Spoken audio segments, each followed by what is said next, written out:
shading and with block brows, and then the nano brows completely took over the world. So what do you think about that? Do you think, is it still the trend? That's what we're going to be talking about, and also about some product choices. Yes. So I think nano is still a trend, which is not the most common procedure I will provide for my clients, but just to see how artists advance now, how beautiful eyebrows can be, is beyond realistic, I will say. And the natural eyebrow does not look like this, but some artists perform really nice job. And for us as an artist, is a great to show art craft. So it's beautiful, it's nice. But for everyday look, I don't think is the number one still. We probably go back more for powder brows or a combination, which is a mix of both powder and nano on the front stroke mix.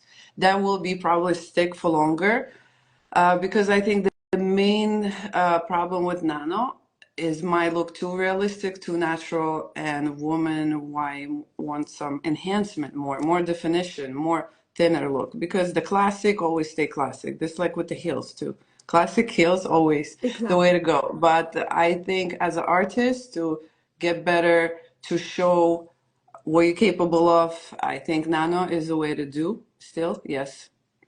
Yeah, because the thing is as well, I haven't really seen much more evolving techniques out there. It's pretty much it's either powder or nano brows. Yes, we had the boom on ombre, but is there any other techniques you already notice that are coming up, or do you notice any Combination, changes? but I think we kind of for the last 5 years we try it all, right? Yeah. I think it's no other way you can put hair together, right? It goes that way, up, down, more fluffy, more loose, more thin. So it's a combination of both. I don't think what's next. I think I hope just thin eyebrows going to be back in style. That's just going to be like a big trouble for us for artists, but is a possibility because it's definitely not half a face eyebrow anymore. It's going back to thinner. Yeah. So it's not going to be as fluffy and full. But for selling point, I will say clients ask about nano, but they won't choose nano because look way too natural, and they still want to have some groom look and more like fixed like makeup look. They don't like to say that. They say I want a natural. They always say when they come to the studio, I want a very natural. But we end up something that like mine, for example. So it's not quite natural, but more enhanced look will probably always more requested. And would you say there is any, are there any noticeable differences of how nano brows are done in Europe vs America? Because you're European and American at the same time, Yes. so you can really answer this question perfectly. Yeah, I think European masters, they always create trends. They always try advance. They compete with each other a lot. Uh, the artists that really know how to draw, they come up with those designs and what direction the stroke will fall and stuff like that. And after influence others. And I think Europe more give us a trend ideas and whatever is possible to pick up goes spread throughout the artist as well. But America probably focus more on the business side. Yeah. Of exactly. What can be done faster, quicker, and more profitable? yes. So here, because you have to make money to keep the business going, is you have a little room for artistic time and practicing and invent stuff.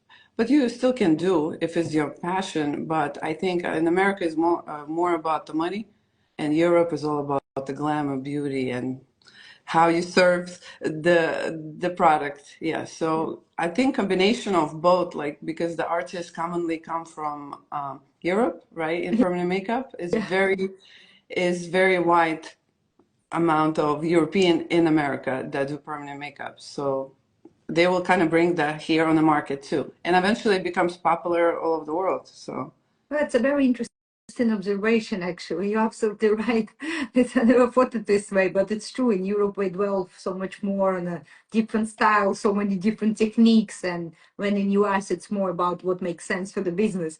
But do you also say European and American clients have a different preferences when it comes to PMU? I think so. I think American clients more conservative and European all about, they don't care. They say natural too. Everybody loves this word Yeah. natural, but European will use something wide eyebrows, thick eyebrows, as something that more actually attractive. But in America, I'll find a more classic, more conservative way. So basically, yeah, you're saying that in Europe, I think the clients are more experimental, we're kind of more willing to try something new. When in US, I don't think you can sell them very easily 6D brows or anything like that. We probably want Yes, something yes. which look natural, but everyone understanding of natural is different. Yeah, and I wish some clients show a little bit more example of what it means natural for them. Often clients come and just stay quiet, just natural, not black. That's the most common things they say.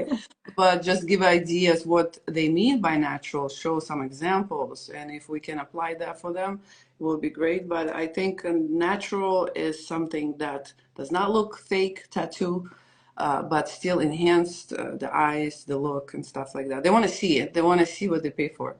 And Sometimes business too wise, natural is not yeah, enough. Yes. the business wise, if you go for Nano or combination brows or the powder brows, is it how long it's usually take you more or less? Because I assume you also strive to do things faster because of basically the faster you do, the more clients you have. But I don't think Yeah. you can do it faster with Nano. Nano is no way to go fast unless you have a good machine that help you to perform good and fast at the same time. But I find clients that also don't want to sit for 3, 4 hours. They start get anxious. They start feel numbing doesn't work as much. So they really start thinking like something goes wrong if it's taking too long. So they start asking, is it okay and stuff like that. So for us, it's important to do fast. So their experience will be good. So they come back and they recommend to friends. But Nano is not fast technique, but I think I do it for 2.5 hours maximum, which is my regular service will be 2 hours, Hmm. sometimes hour and a half. So it's a difference, but I will never go for 3 hours. Yeah. I kind of, learn to do that fast as well And with is proper there, machines, needles. So well, basically, yeah, but 2.5 hours for Nano, I mean, I think including design and everything yes, else, I think it's a minimum you need. yeah. And It since, Mhm. is numbing also 20 minutes, right? And I always numb eyebrows and then just preparation, drawing and mapping and stuff like that, selecting colors. So that takes some time as well. Sometimes clients to talk too, so we have to cut that off to make sure it goes faster. Yeah. And since we're also talking more about the business side and about making more money because you are in US, so talking about the tools, if you are going for nano brows or combination brows, are you tend to use the same needle? Like for instance, if you're doing combination brows, which needle and the pigments are you going for? So for Nana, I'll probably go with a hybrid or an organic, Mm-hmm. and I will use single needle. And if it's sensitive skin, I will use different taper. So I will use short taper. That way it's not as harmful, not as irritated skin. So, but single needle, I can use whatever. But sometimes for shading, I will use 3RL as well Mm-hmm. to make it faster, especially when it's already skin open and I have strokes there and I need add some shading. 3RL will be softer, so I don't have to reopen already open skin. So it kind of goes faster. But if it's just a little shading, I will use single needle, yes. For touch up, always single needle. First session, I can combine those two. And I know you was a big fan of the new amiea Evo 2. It's a hybrid line, evolution line, but it's updated one. It's called Evo 2. Yeah. And would you use this line for shading and for nano brows when you perform combined brows, would you say? Or you still mix it with an organic line, like the deep? No, I actually use organic only separately. Mhm. And often I will say if I use organic line first after one session, a client will say, oh, it's very bright. They see a lot of results. So I won't use that for nano when I combine nano and powder because I might shade it off over to a stroke. So it will be too much. So I always need to see how it heals first. So that's why I will never use organic for combination.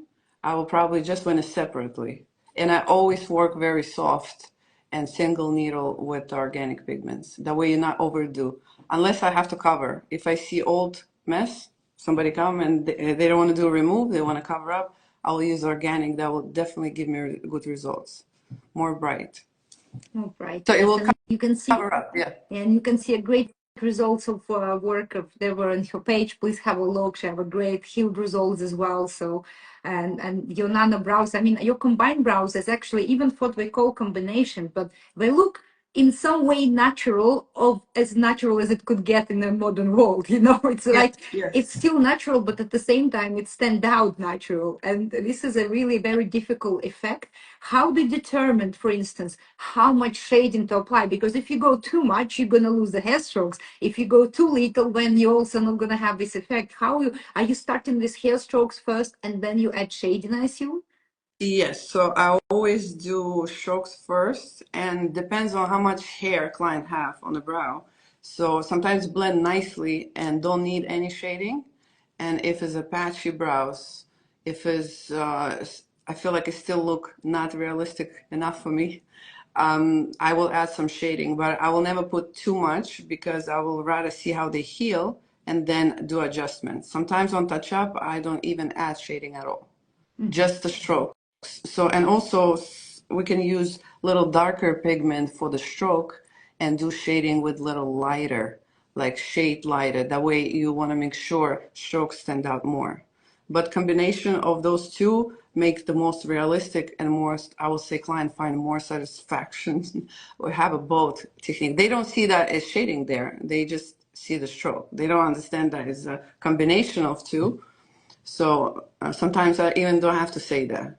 If I see need to be added, I add it. But I put very little shading for a session and Mhm. make decision on a touch up.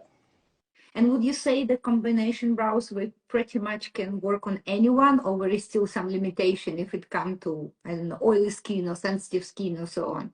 Uh, Yes, it's always depends. I judge on the skin when clients comes in. If it's problematic skin or have some eczema or rosacea and stuff like that, I will not suggest that. Any service, actual permanent makeup is never will look good if it's breakout on the skin. So that person is not a good candidate. Oily skin, if it's really oily, chance that stroke will blur over the time.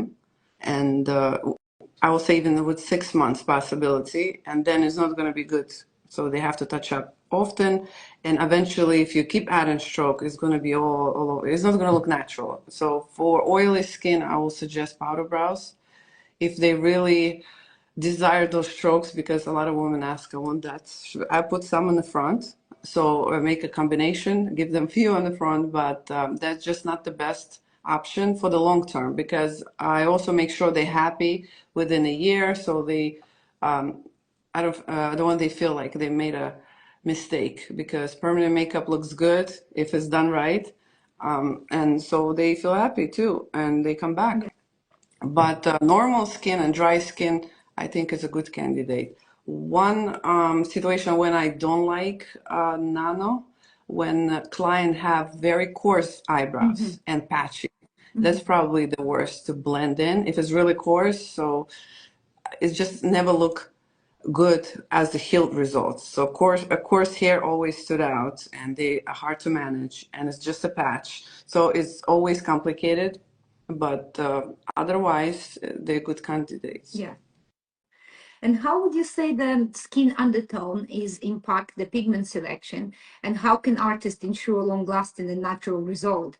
Because I obviously, think, you know, you have so many in I think, US, you have so many different skin colors and skin types that it's you need to know yeah. them all. And I think for beginners is the biggest mistake they do as well. Or they feel uncomfortable. They don't know what the color to pick. I will say stick with one brand, have just few colors. You need light, medium, dark, and start from that. You can mix them between, and then you learn how it heal on the skin.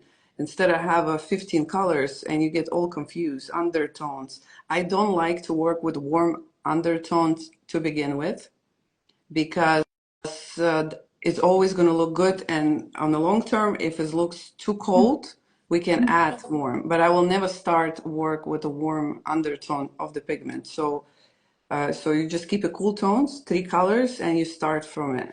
And use Fitzpatrick scale as color selection and technique selection. That will be the best bet.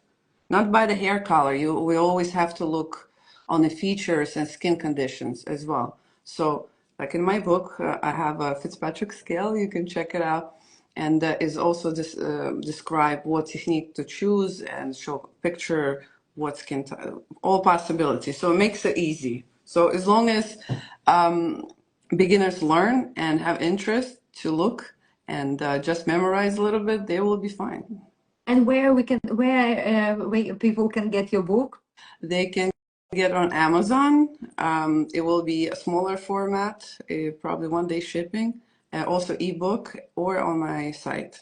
So, but it's going to be bigger book, bigger size. But it's very good for beginners and for training as well. So for trainers who need a book, they'll probably find that really useful.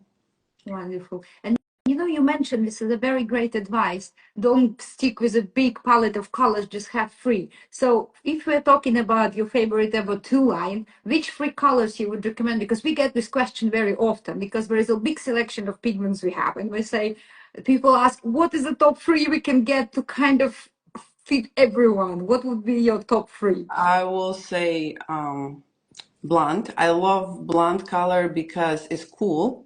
I hate warm undertone on the blondes because it often can give some orangey, and that is a big issue. There's something that you can get rid of or in the skin, or like you always have to correct. And Eveline have no orange in this pigment. So every time I use blonde, I'm very satisfied. It's like have a little ashy tone. And it also vary from skin types, so it looks different on everybody. So I really like that. I always have a good results with that tone. And I will say second one will be medium brown. It does have a little warmth in it, so but not to extent. I will not say it's too warm, but it has a little bit of rich brown color. So that will probably fit everyone out there. And also have a little yellowish, which yellow protect us to come red, right? So have a little nice vibrant look in the skin.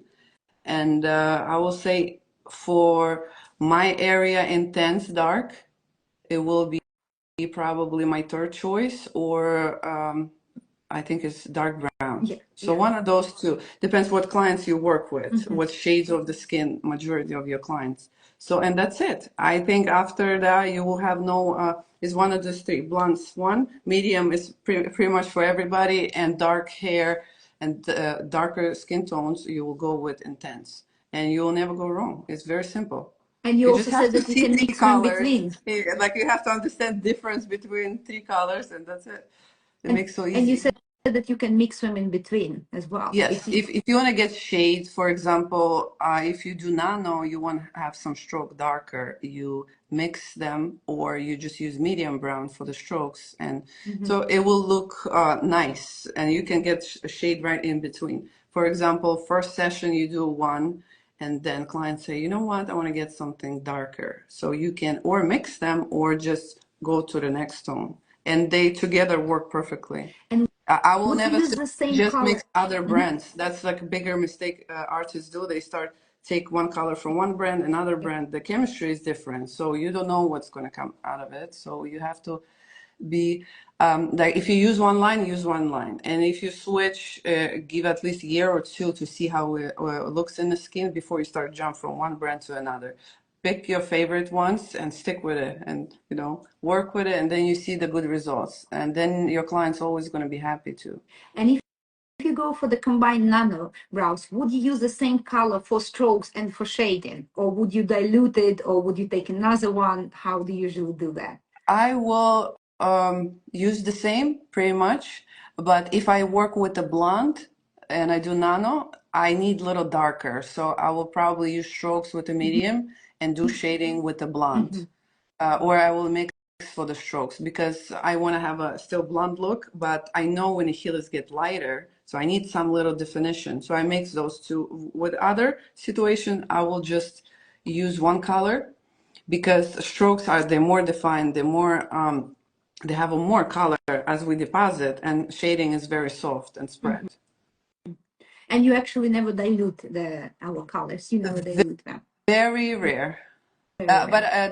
this could be option if you want to make a lighter same color, you dilute them for the shading. Mhm. If you feel like it also depends what needles we use and what machine we use, what speed we work with. If it does not apply properly, you feel like pigment gets stuck or something doesn't go smooth, you can dilute for the shading technique, and that way it goes faster, but at the same time it gets slightly lighter, but slightly, not dramatically different. Yeah. And actually, it's very interesting because not many mentioned the blonde from our Ever 2 line. So it's very interesting feedback we got from you that actually it's blonde, but it's not warm blonde because it put many people off when they read blonde. It's automatically think, oh, blonde, it's yellow, it's warm. But actually, in your experience, it's opposite. It's actually a cool blonde. Yes, ashy. And I like that because I used to work with the blonde, and that was the main problem. If you have this nice, beautiful blonde color, they often have orange undertone, that beige that turned to be, tend over time turn orange. And I hate that. So, and Evo line don't have that. So it's become ashy to begin with. Have a yellow rather than Yeah. orange base. And I like that. So it always look good on the skin, all skin types. Oh, And blunt skin. blonde skin types, yeah, or someone who, or ginger maybe as well, if it's a more like a A ginger ginger, colors. I will say ginger is very specific look. I will use medium Hmm. brown, and they always look orange eyebrows with them. I don't mean orange in the skin, Yeah, but the natural undertone and hair always will bring that warmth. So if you use cool tones for them, it works perfectly rather than add more warm yeah, to the ginger color. I think I will go opposite. If I have a client with ginger color hair, I will go with cooler yeah. tone. And since you already covered the pigments, which was really great, just quickly about the cartridges, which taper and the needle you're going for the strokes and for the, because we just spoke about tapers our last live with Cecilia Johnson, and we obviously always have these questions because we have so many different tapers. What is your preferences of the taper and why? So cup needle, I love it. Capillary Um, needles, uh-huh. yeah, so I will say 30.30 long taper and Mhm. short taper. The reason why I like short taper for sensitive skin, and I feel if a skin very fragile, I won't use long taper for Mhm. them because then after each passing is going to get redness and stuff. So I would rather use short taper, works perfectly. And I like just classic needles as well, single needles. Mhm. They are perfect for powder. They have a nice pixel. So everything diameter of 0.30 is probably my favorite. To be honest with you, 0.25 I find too like annoying to work with. I feel like it's too thin to find. But for example, if client came for touch up and you want to just do some adjustments, like few spots, then you take the smaller diameter just to fix work on the specific areas. But in general, 0.30, that's my choice. Yeah. And what would you say was your number one requested technique in US? What is your most sold technique?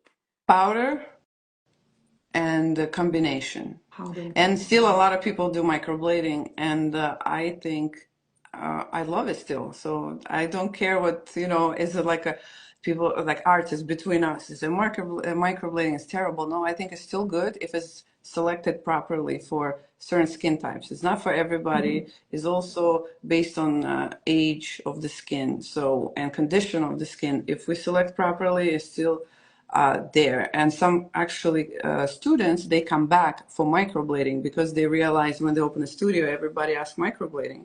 And we kind of, during the course, we go slightly about, it's just no time for it, but we cover it, but we don't go in depth. Mhm. They might do only one model of microblading, or two, but they always come back, they realize they need that to make money. So, but number one, powder, that or combination, I'll say. So yeah, this is a technique which everyone need to know because at the end of the day, like you say, all these artistic techniques were great for Yeah. conferences, were good for social media, but when it's come to studio and about making money, It's have to be with one or two technique which you have to make perfect. Yes. And just to kind of wrap it up, what advice would you give to the to beginners as well, to some who trying to choose which technique to go for, because you cannot be perfect in all of them. And I know there's a few people make a lot of mistakes, and when we go over nano brows, or sometimes we make it unrealistic. And what would be your advice? Because I know you do so many trainings, and I probably see all these mistakes every day. I think um, main mistake when students try to skip the learning process and they right away want to make money.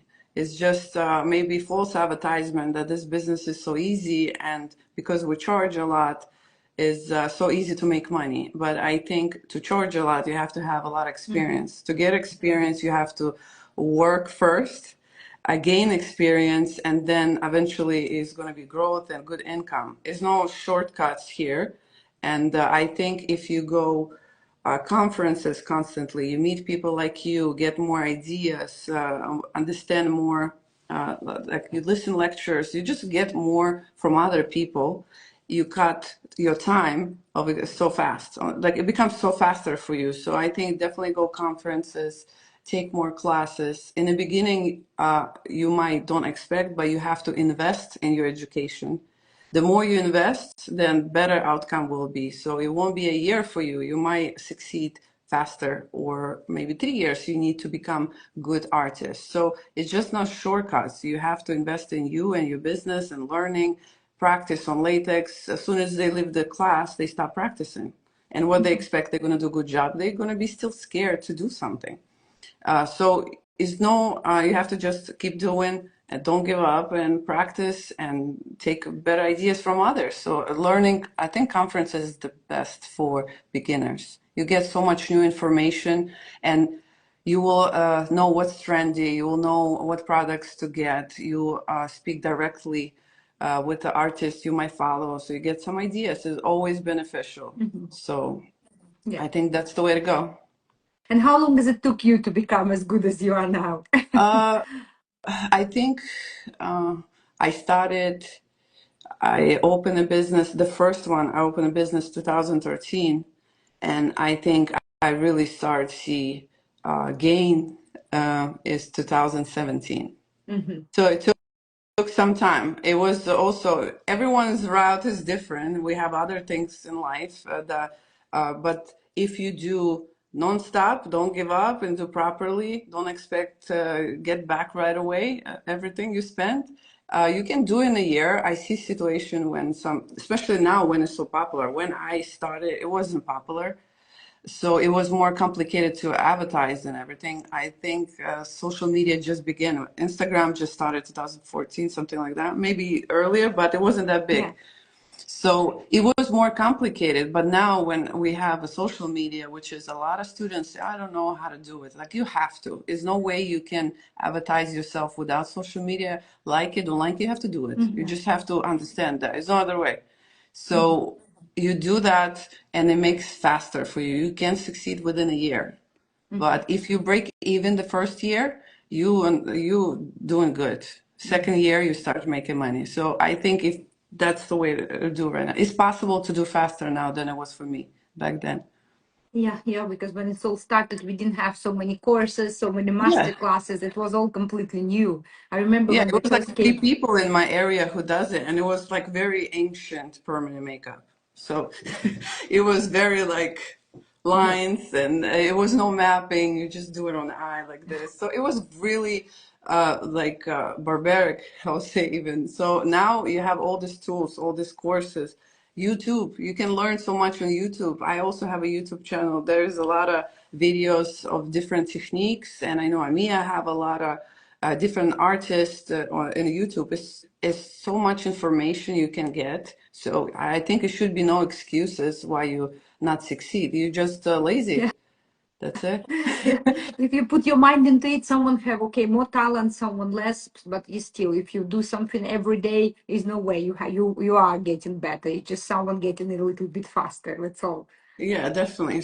So I think it's no other way, like any other field. Yeah. And especially, but what's good about this profession is always artistic, is a lot of creativity, is fun, is if you just have to dive into it, become a lifestyle. So it's really fun rather than sit in an office 9 to 5. So no excuses. You can make money, but you have to work hard a lot too. Not only visualize, you have to actually work. Yeah, Actually, this is a great advice because yeah, lately everywhere you go is visualize, visualize. But yeah, if you just sit don't there. work, I think No, the you have to. visions, It's good to visualize, but you still have to, in the meantime, put some, like, do some steps towards it. just to finish on this visualization, I like that the one who say most about visualizing that always do visualizing and life come to them. Most likely and most what I notice, we even have already quite a very wealthy parents who pretty much help this visualization, or we have a very wealthy partner Yeah, who also somehow like hiddenly also fund all of that. And the one who actually work really hard, we don't talk much about visualization. We're yes, like you, we say, listen, they don't know what the you hell have is to work this. hard and then visualize, but not Yeah. other way around. It's true. I mean, if they have those support, it's great for them. Yeah, But I feel like that's becoming often lead people to lean back and expect things falls. They're not as motivated, not as driven to succeed. So uh, I think there's no excuse. If you want to make it in any field, you have to work. And if this is what you want to do, we all want to make money. That's always first reason. If student call for classes, they ask how much money I'm going to make. That's the first question. And if I hire them right after course, so I won't hire them unless they're fantastic, because they cannot really practice on my on my clients. I love them. I don't want to yeah, just give them yeah, I mean, it's big risk for the business as well, but I always open if they want to, after trying on their own, come back and then they can work. So they get some experience. It will be great. But how much money you're going to make is all depends on them, based on their expertise, how they be gain client, how they work with the client, if client like them or not. So it really depends on each person separately. And I had people work with me, and they all have a different income. So I cannot put this number. yeah, If you hear advertisement about 6 figures for permanent makeup, I think you fall in the trap, like, of yeah. advertisement. It's possible, but that's take you. You have to put effort. You have to open your own business, and then you have to work hard to get 6 figures. Not overnight. Yeah.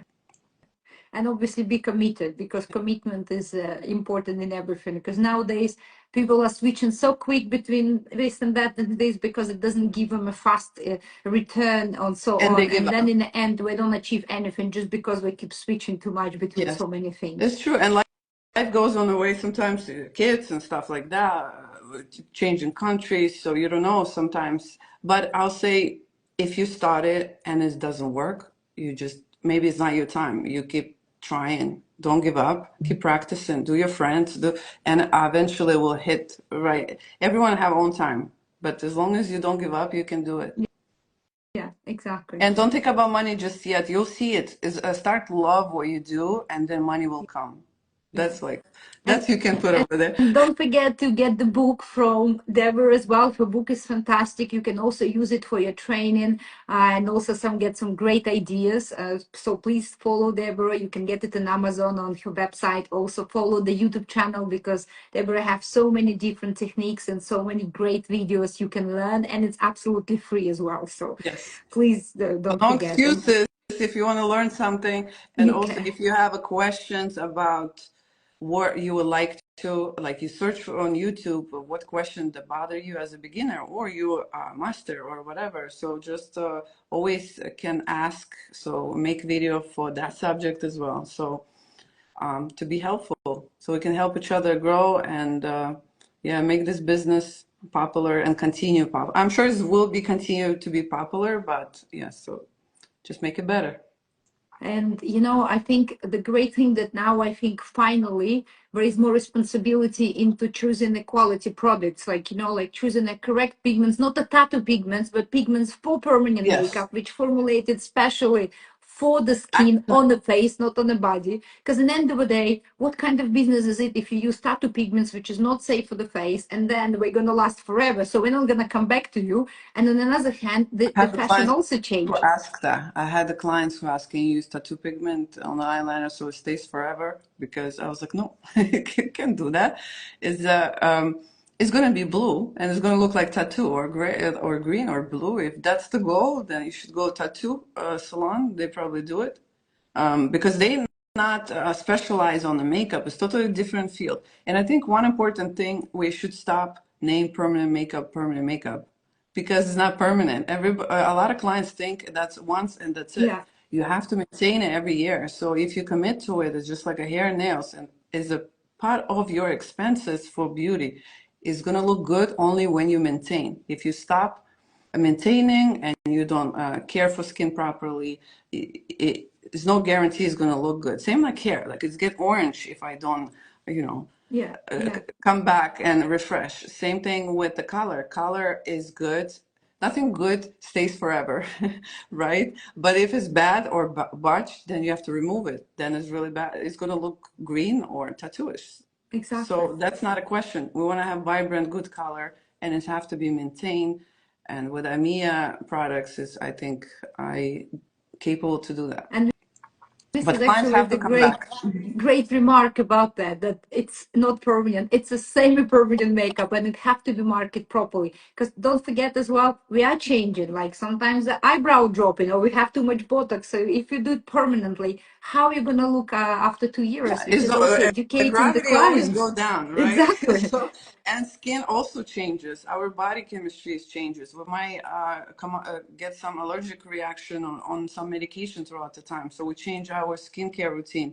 Everything, like you have to adjust. You can't just do it once and you have to come back. And the good artist, the professional will always make it look right, always maintain. So just like your hairstylist will always fix. You stick with one, they always fix for you correctly. Yeah. But finally, many artists and now clients become more educated about that, because when permanent makeup started, I think, I don't know, like people, everyone was very brave, especially clients. You were pretty much putting anything on the face from Yeah. China, from, I mean, of course, there is still some maybe good brands from China, no, don't get me wrong, but there is a, for a reason, there is a reach, like in Europe, we have reach, which is, Pigments have, which is ensure safety and try to help to avoid allergies and some other reaction. Of And course. this is Yeah. obviously doesn't happen overnight. Now clients finally start getting educated as well, and the artists also start to understand. Okay, I better don't save. I better get a good quality product, because when I'm responsible to my client after so many years, and finally they start seeing that. Yeah, and I mean, how many years on the market? It's been a long Yeah, time, it's right? So about, it's yeah, definitely it's, trusted product. It's probably 20, right? yes, it's More? close to 20 years already. Yes. Yes. So it's amazing because what a way we have, from before 10 years and now every year is a new product, new line that get updated. Every line try to fit all skin types. A formula constantly changes to make it Yeah. better. So I don't think any brand wanna do something just whatever. I think market is very limited and every brand try to work on do the best and every next line. And I think amiea is definitely doing a great job on inorganic and organic, which is I like organic. I won't say it's bad, don't use.